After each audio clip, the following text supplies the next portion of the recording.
Well, we want to welcome you back to WTOL 11 Your Day. And because of technology, things like our cell phones and the ease of travel, the world is more connected now than ever before. But how do you become a good citizen of the world? Well, Jim Rush from Threat Marketing Group has been fortunate enough to travel to more than 40 countries, and he has some ideas. So, Jim, good morning to you. So, 40 countries, it's a lot of places. Where are some of the places you've been able to travel, Jim?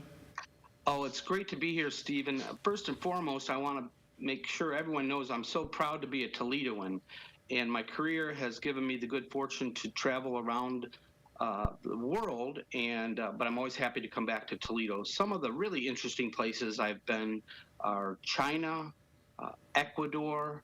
Probably the one most interesting place that stands out is Myanmar. I was there when they weren't having such unrest there. That was really quite interesting. But I've been on every continent except Australia, not including the Arctics.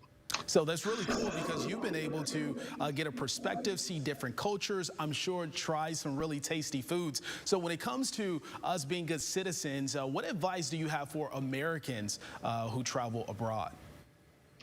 Well, I've been taught by some great travelers, and one thing that has been instilled to me is that within me is be a traveler, not a tourist. And what does that mean? Well, what's worked for me is try to use your resources, maybe at your church. I happen to be a board member at Toledo Sister Cities, and get away from the tourist sites when you travel, and maybe get a meal with a family of your destination. Travel into some neighborhoods. And also what's worked really well for me is call other marketing and PR professionals in those countries, see if I can't get a tour of their offices and talk about how they do things.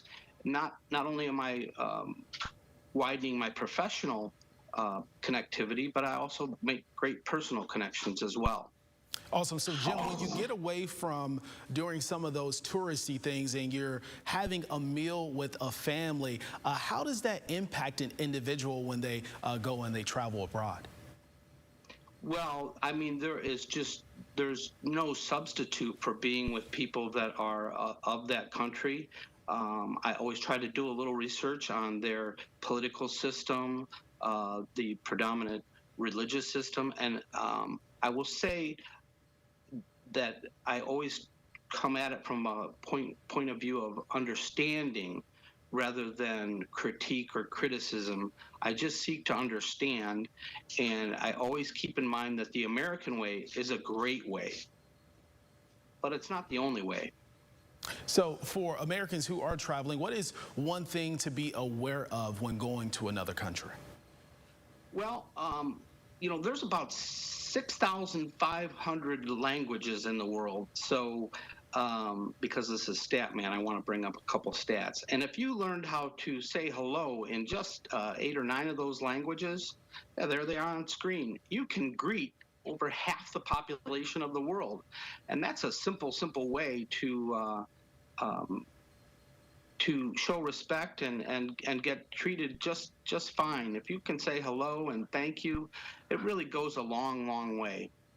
Yeah, now you said earlier, you said that the American way is not the only way. So what are some specific cultural differences that make Americans a little bit different from people in other countries?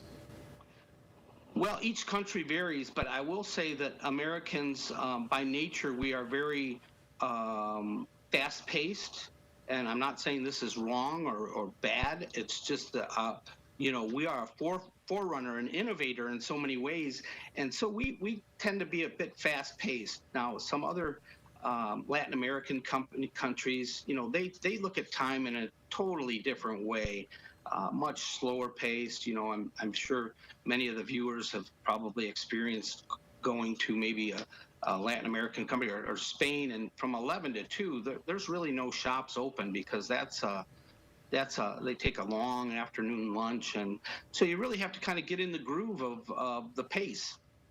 Yeah, so really cool there because it opens your mind. I'm sure you being able to travel to 40 countries or so. I've been able to travel to just a handful and taking those cultures, mixing it with your own and making something great. I'm sure you've been able to do that over the years. Sure. As I said, I'm a longtime Toledoan, born and raised here, but just so fortunate to travel the world. And I always just try to bring my best game, so to speak. So I represent the United States and Toledo, and have foreigners come away with a real good feeling about our folks. Well, Jim, we thank you so much for sharing those nice tips with us. And as you continue to travel, we just wish you safe travels.